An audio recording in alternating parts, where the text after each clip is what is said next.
پیارے دوستو، ایک دفعہ نیلے سمندر میں چھوٹا سا جہاز اپنی منزل کی طرف بڑھ رہا تھا۔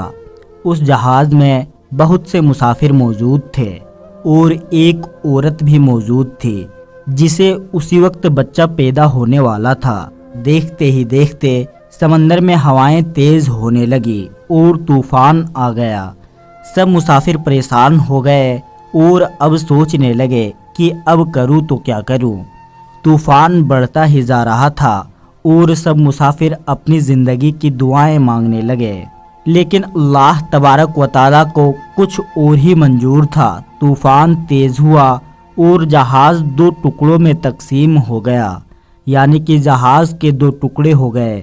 جو لوگ تیرنا جانتے تھے وہ تیر کر کنارے پر جانے کی کوشش کرنے لگے، اور جس عورت کا بچہ پیدا ہونے والا تھا وہ خوف کے مارے بے ہوش ہو گئی اور جہاز کے ٹوٹے ہوئے تختے پر پڑی تھی، اور یہ تختہ لہروں کے سہارے بہتا جا رہا تھا، اور اسی حالت میں عورت کے یہاں بچہ پیدا ہوا۔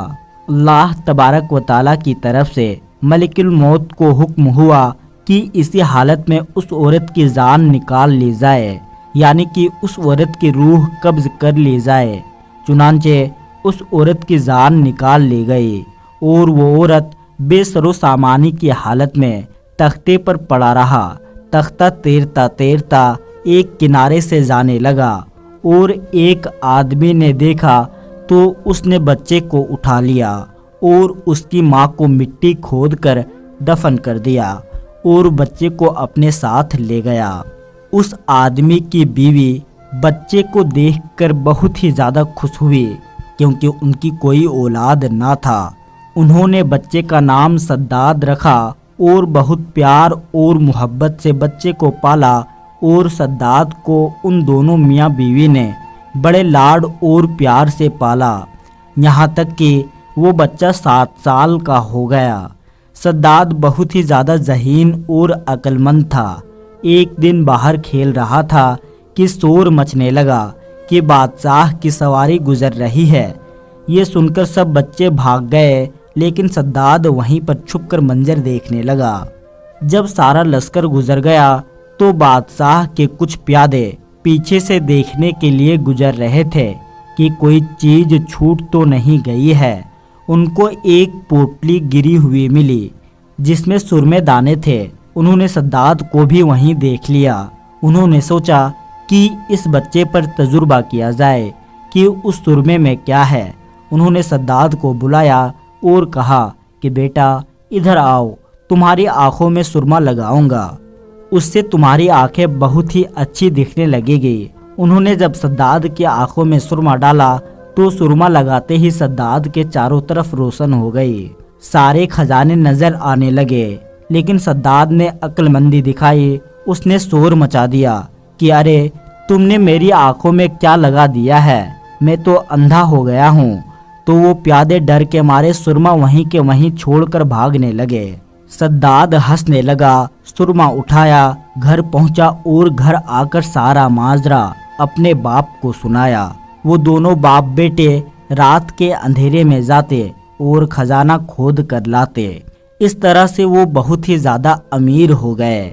اتنا کچھ ملنے پر سداد بہت ہی زیادہ غرور اور گھمنڈ میں آ گیا۔ اس نے وہاں کے حکمران کو بھی قتل کر کے خود حکمران بن گیا اور اپنے غرور میں خدائی کا دعویٰ کر دیا۔ اس نے کہا کہ اللہ کی جنت اور دوزخ کیا چیز ہے، میں خود جنت بناؤں گا۔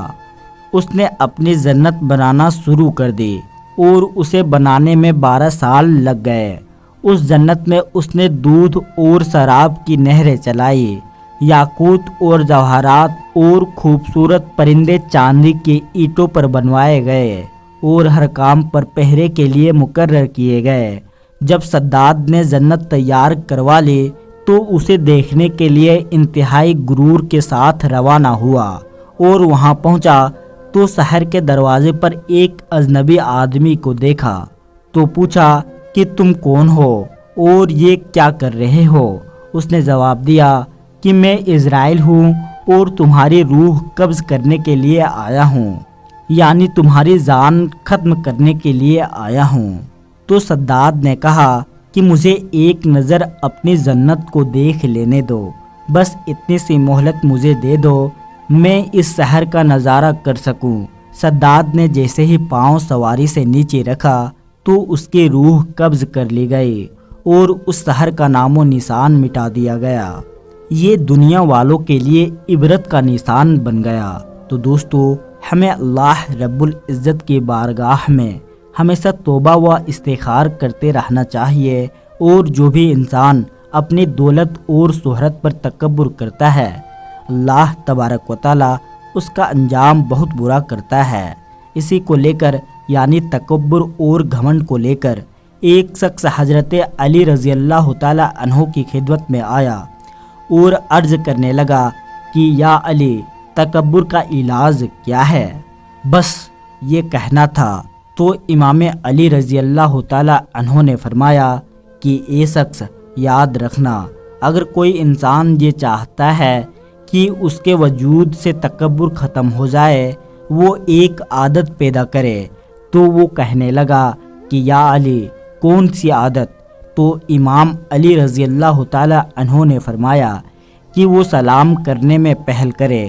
جو انسان سلام کرنے میں پہل کرتا ہے، تکبر اس کے وجود میں داخل نہیں ہو سکتا، تکبر اس کے وجود میں داخل نہیں ہو سکتا، اور اس کے پاس مال و دولت ہونے کے باوجود بھی سلام کی برکت سے وہ تکبر اور ایمان سے پاک اور صاف رہے گا، اور اس کو اللہ تبارک و تعالی دنیا اور آخرت دونوں جہان میں سرخرو کرے گا، اور سب کی نظروں میں ان کے لیے عزت ہوگی۔ اللہ تبارک و تعالی سے دعا ہے کہ تمام امت مسلمہ کو تکبر، گھمنڈ اور ریاکاری جیسے گناہوں سے پاک رکھے، اور تمام مسلمانوں کو 5 وقت کی نماز ادا کرنے کی توفیق عطا فرمائے۔ آمین ثم آمین۔ اور ہمارے جتنے بھی بھائی بہن ہیں، اس ویڈیو کو دیکھ کر ان باتوں پر عمل کرنے کی کوشش کریں۔ اللہ تبارک و تعالی سے دعا ہے کہ ان کو مال و دولت میں خوب برکت دے، تاکہ وہ غریبوں اور مفسروں کی مدد کر سکے۔ اور آخر میں ہمارے تمام بھائیوں اور بہنوں سے ایک چھوٹی سی گزارش ہے کہ اس ویڈیو کو اپنے تمام قریبی دوستوں تک ضرور پہنچائے، تاکہ انہیں بھی دین کی باتیں معلوم ہو سکے۔ دوستو، آج کی ویڈیو میں بس اتنا ہی۔ اگر آپ کو یہ ویڈیو ذرا بھی اچھی لگی ہو تو اس ویڈیو کو ایک لائک کر کے ہمارے چینل کو سبسکرائب ضرور کر لیجئے گا۔ پھر ملتے ہیں ایک نئے ویڈیو کے ساتھ، تب تک کے لیے السلام علیکم، اللہ حافظ۔